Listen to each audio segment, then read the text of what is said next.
Welcome to a new edition of the Famous Interviews with Joe Dimino. On this episode, we talk with disability advocate, founder, and CEO of E.B Graphics and Consulting, Rebecca Elizabeth Prejean. She specializes in instructional design, multimedia production, and accessibility-focused learning experiences.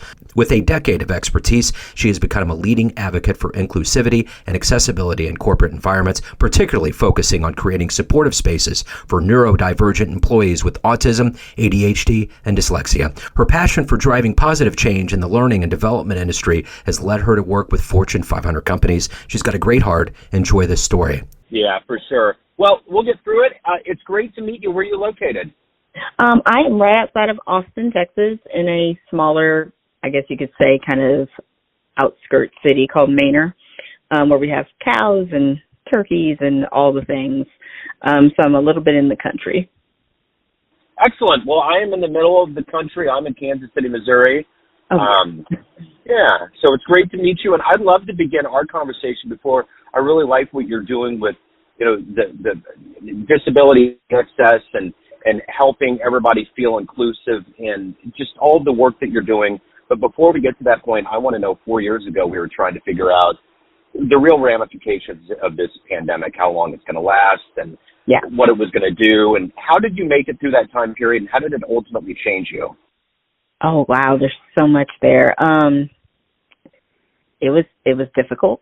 I'm not going to lie. It changed me on many levels. It changed me even with the type of work that I do currently.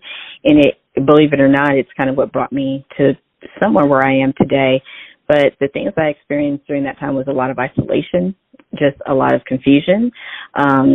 I was a mom at the time, and I spent most of the time with my son. At that point, let's see, that was 2020, so he's about to be 8, so he was around 3 or 4.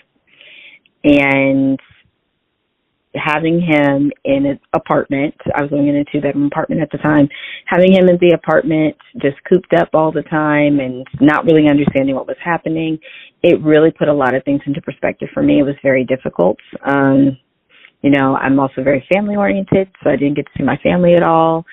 I talk to my mother on a daily basis. That's how close-knit my family is. And, I didn't get to see them for almost a full year. It was really isolating, really emotionally draining.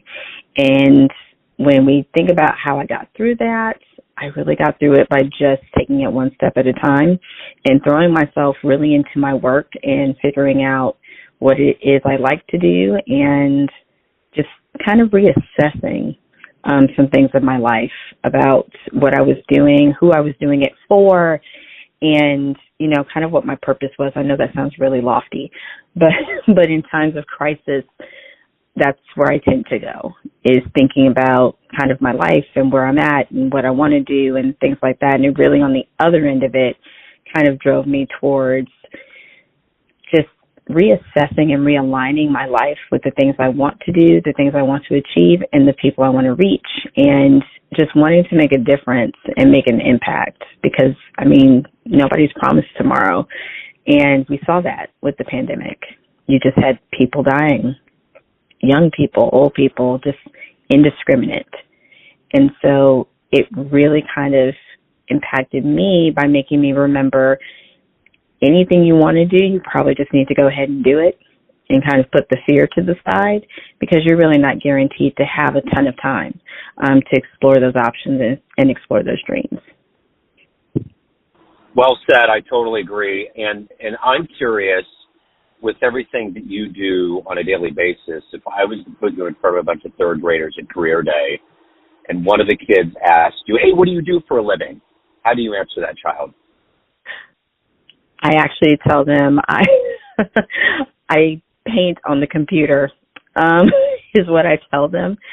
And it's odd that you asked that question. I actually did career day at my son's school, 2 months ago, right before the end of school. And so I really did have to scaffold it down so they can understand it. And so I told them I draw on the computer. People come to me, they need certain things, like maybe the things that are in your workbooks, the things that you do on your laptops, on your tablets, things like that. I create that type of stuff, but I make sure that everybody can use it.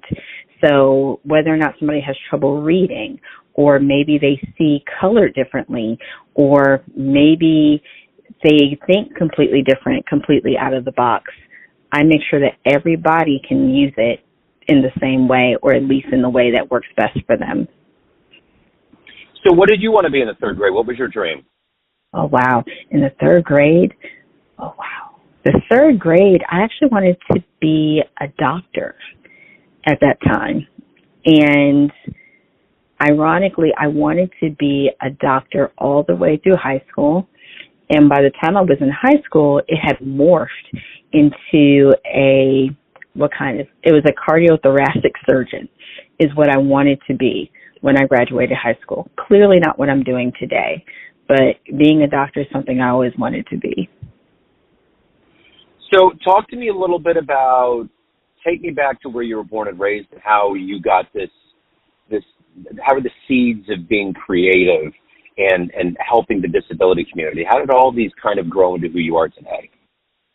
Well, in terms of like where it all started, I was born on an Army base. My father was military. He was in the military for around 35 years. He was in there for a very long time, but I was born on a military base that no longer exists in California, and I got to travel a lot during that time. I was born in the 80s. So we got to go to Germany. We got to go to France. We got to go to Spain. We got to go to England. We got to go to Italy. We got to actually really travel and really learn about different cultures, different people. We got to be exposed to a lot of different things that, some people don't ever get to see. And one thing that my parents really did instill in us in particular is that people are people. And at the end of the day, everybody really needs to be treated with the same amount of respect. When you're a part of the military community, there's an order to things. There's a really big emphasis on respect and leadership and, just being a good person to a very large extent. And so my parents really did instill that in us. Now, me individually, what they did was they actually fostered a lot of just my creativity. I have been drawing since I was probably about 4 or 5 years old. And my brother is actually the one that taught me because, again, he's creative and they absolutely allowed us to create. But I can tell you that we didn't always have money, especially after my dad retired. But the one thing I remember is that every Christmas, the one thing I did have was some type of art supply or some type of music because I love music. In high school, middle school, I actually played saxophone. I was in jazz band in high school. So I also have a love of music. And they made sure that we really did lean into those things. If we wanted to be in band, fine. They would let us do it. If we wanted to explore art more, be in a competition of some sort, try some new medium, they allowed us to do it. And it really did work its way into what I do now, because really what I do now is all about art. It's just art with a purpose. Excuse me. And when we start talking about people with disabilities and differences, I credit some of my later adult life with that, with my son. He is autistic. He was diagnosed fairly young, around 3 or 4. And I just remember, these last 4 years in particular, seeing what it has been like to just see some of the different stigmas that are out there and some of the different things that are out there, some of the misconceptions, some of the barriers, some of the obstacles, just so many different things that stop people from being able to get where they want to get, not even necessarily where they need to get, where they want to be, where they want to get, and where they deserve to be able to get with the right support and pillars.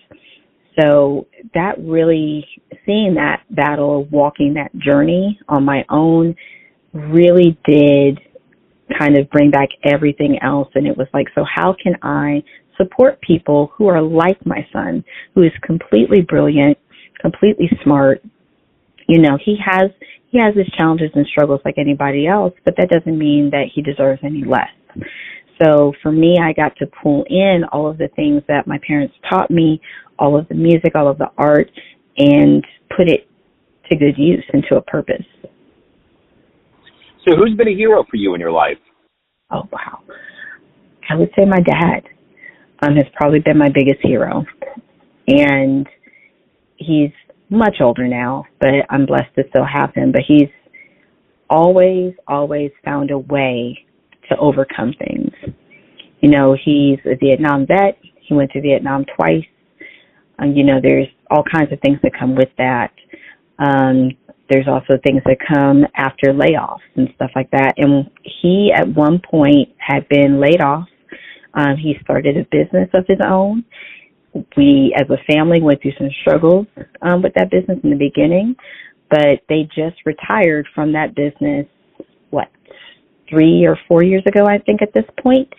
So they did that on their own, no real funding, no real backing, just with hard work and endurance and resilience. I marveled at it. I still marvel to this day at it, but he's always been really resourceful, really smart, and also kind. Like, he's nice to people. He respects people. I look up to my dad. And a lot of that is just because he embodies so many of the things that I think make the world a better place. So he would definitely be the person I would point as my hero. So if you can meet anybody alive on the planet right now that you are fascinated by, who would that be? That I'm fascinated by. Oh, there's so many. And it's not even politically leaning necessarily, but I would like to meet Barack Obama. I know that sounds very cliche, but in my mind, I would want to talk to somebody who has been, in my mind, probably at the most stressful job that you can find in the country.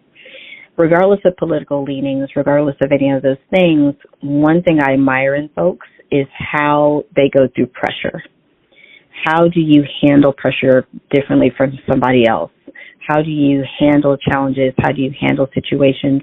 And to me, that's how you grow, and that's how you change as a person. We may not always have the answers for ourselves, but sometimes talking to other people can give us answers. So I would love to hear how you handle the most stressful job, to me, on the planet, when you're going to always be wrong for somebody. You're always going to say something wrong for somebody. You're always going to have to maybe make some tough choices. Knowing how somebody maneuvers through that is something that I think would be able to help me. So what is the motivation for you to do the work that you do? Every day you wake up and you do your job. What is it that gets you motivated? What is it that gets you to not only do a good job, but to also hold enough back to evolve yourself as a person? What gets me up every day is knowing that whatever comes to the day, my main goal is to make a difference and to actually bring some change. You know, in the world that we live in today, there's always a way to complain. There's always an avenue to complain. There's always something that is wrong. That is the world as we know it today.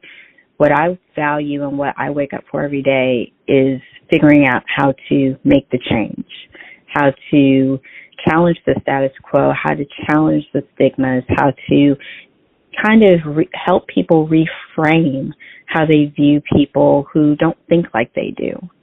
And hopefully put some really good energy out into the world, because in my mind, we need more of that. We need more compassion. We need more grace.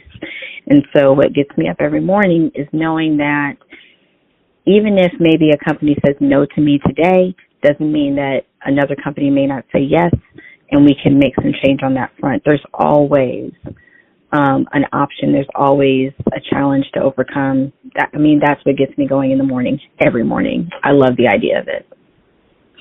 So of all the things that you've done so far in your life, what are you the proudest of? Being a mom. And again, I know some people might say that's cliche, but I did not want children at a certain point in my life. That was not my thought. That was not anything that I wanted. If anybody asked me if I wanted children, I looked at them like they were insane, and I said no. And now being a mom, it has completely changed me. but I love being able to see my son grow. I love being able to see him change. I love being able to see his mind expand, and I love being able to see him overcome challenges. And I love being able to create things that can help him overcome challenges. Prime example, it's summer for most kiddos, including my own. And we are not able to get some of the services that we need because they have long wait lists, and his previous therapists have left their practices. So I'm having to fill in those gaps. I'm having to create activities. I'm having to create worksheets and online learning modules and all of these things.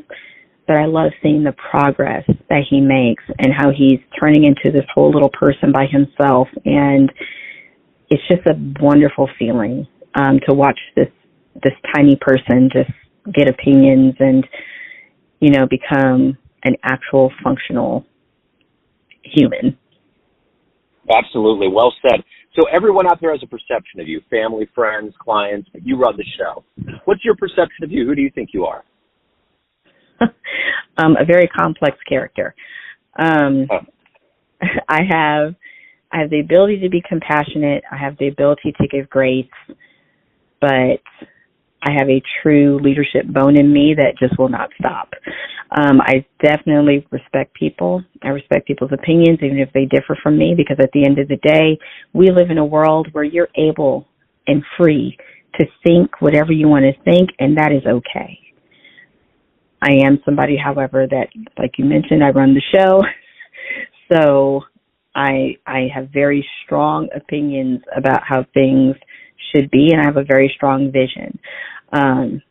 I'm a very complex human, but I try to do the best that I can with what I have and who I am.